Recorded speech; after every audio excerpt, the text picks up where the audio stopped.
What's going on, Toronto, Canada? How you doing, everybody? Welcome to the show. Welcome to the show. Welcome to the show. Thank you so much for coming out. We made it. Oh, we made it. This is so amazing. What a long time. It has been too long, but we're back. And it's so good to see you all again. Oh man, I've missed this. I've missed this so much. I've missed going around the world. I've missed people's languages and cultures. We just did Europe as well. It was so fantastic. One of my dreams came true. I got to go to Switzerland for the first time. One of my dreams. If you don't know this about me, I'll tell you why it was such a big dream of mine, right? My mother is a black woman, Xhosa woman from South Africa. I grew up in South Africa, right? Molweni. My dad is a Swiss man from Switzerland, white man, right? And so I never got to go to Switzerland. And then when I got the chance, I never really made the time, and then I couldn't go there. And then finally now, we went to Switzerland for the first time, and it was liberating. You know, because here's the thing.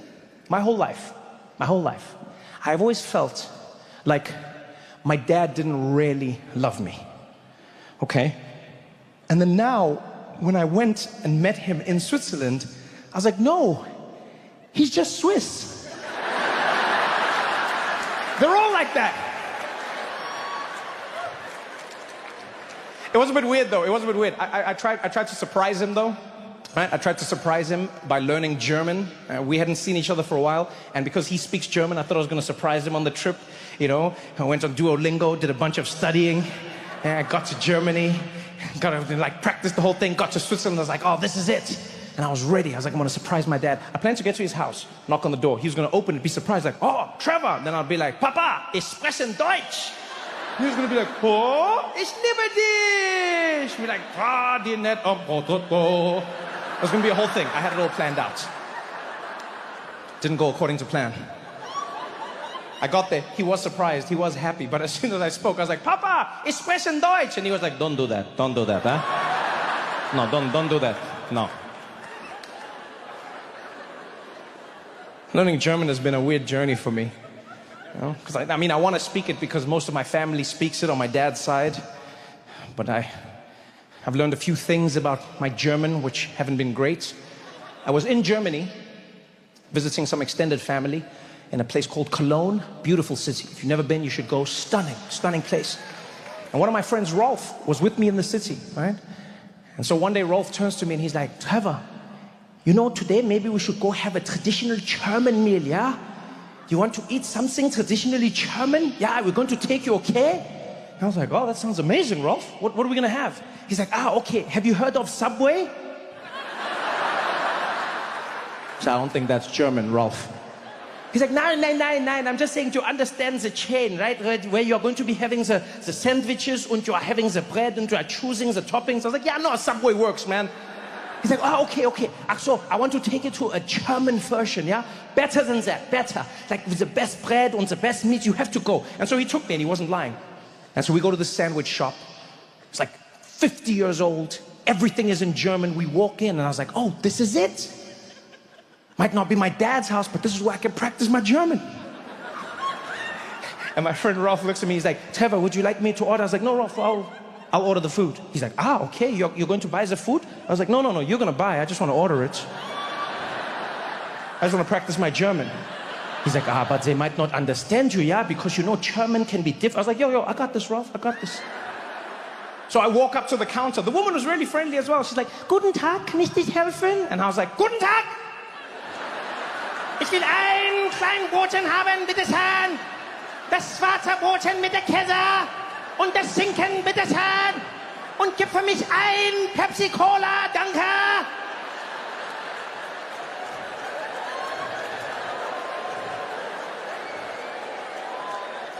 And she shat herself.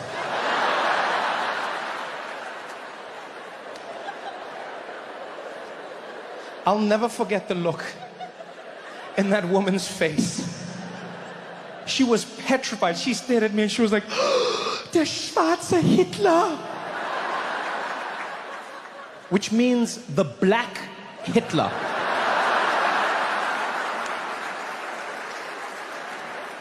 Yeah. The way I inflect on certain words has a certain Führer feeling to it, apparently. I was devastated. Rolf thought it was hilarious. The whole ride home, we're in the car, he's killing himself. Oh mein Gott, der schwarze Hitler. Oh, Trevor, can you imagine if Hitler was black? It totally wouldn't have worked, yeah?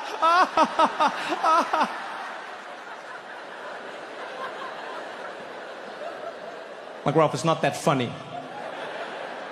I tried to learn German to connect with my family, and now I sound like one of the worst human beings in history. He's like, yeah, but it was totally funny. You should have seen yourself. It's like you were about to invade the meat section. Oh, my God. Oh, you should have. I was like, Rob, it's not cool, man. I'm in pain right now. He's like, calm down, Trevor, calm down, yeah? Indulge me meine Schadenfreude, okay? He actually taught me a new word that day. Yeah, never heard it before. Schadenfreude. German word. Schadenfreude. Right? It means to take great joy in the pain and suffering of others. Fun fact, that word was never translated into another language. I wonder why. Pretty insane word, right? Schadenfreude. Why would you want that? To indulge in others' pain and suffering. Why would you? You know, but then when I thought about it, I was like, it sounds terrible, but we all do it.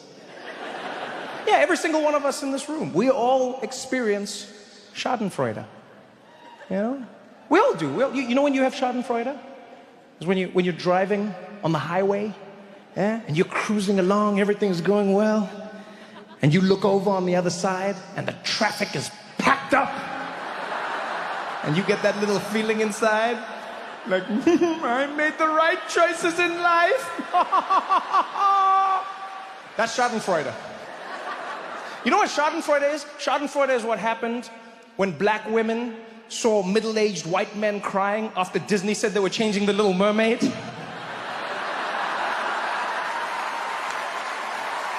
That's Schadenfreude. That was one of the funniest things I've ever seen in my life.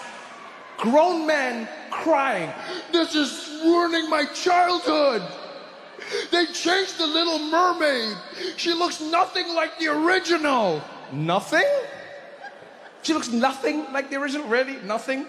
There is nothing that reminds you of the original Little Mermaid when you look at her.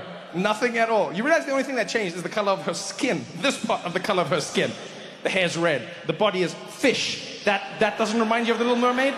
That was the main thing that you recognized in the Little Mermaid? Really? You know what Schadenfreude is? Schadenfreude is what everybody from Ireland and Kenya and Trinidad and Jamaica and South Africa and India all felt when the news came out and said, the royal family has bad news.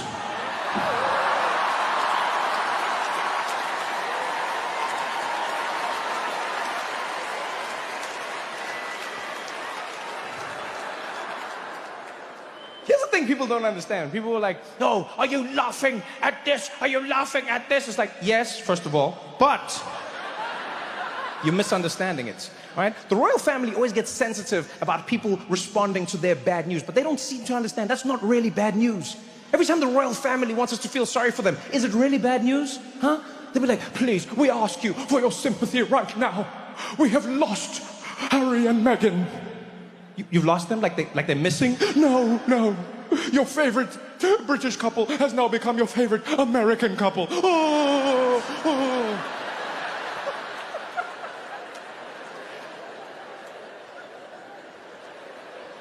The royal family has bad news. Is it bad news? Yes, it is. The Queen has died. Died of what? Finishing life. Are you kidding me? I'm not saying someone shouldn't grieve, but she finished life. Do you know how many human beings don't get to do that? She finished it. She died as queen. Died of what? Old age. That means you finished the game.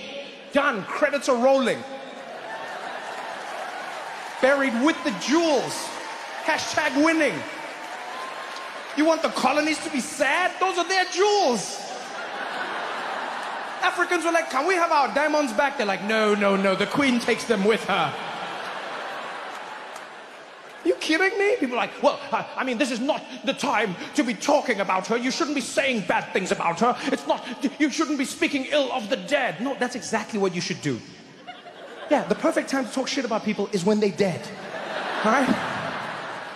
Can we agree on this in society? Maybe we should start being nicer to each other when we're alive, and let's talk shit when people die. All right? Do that for me, people. Do that. When I'm dead, say whatever you want about me. When you see me in the streets, just say hi. You know why? Because I'm gone.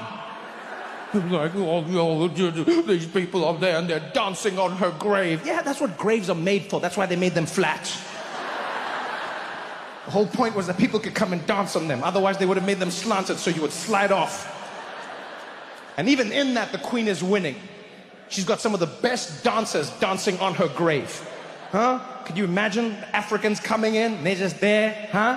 Doing their thing. And the Irish are like, we're up next. Hey, oh, save us some space on the grave. You've got the Indians coming in. Now it's our moment. Finally, everyone from the Caribbean, murder, she wrote.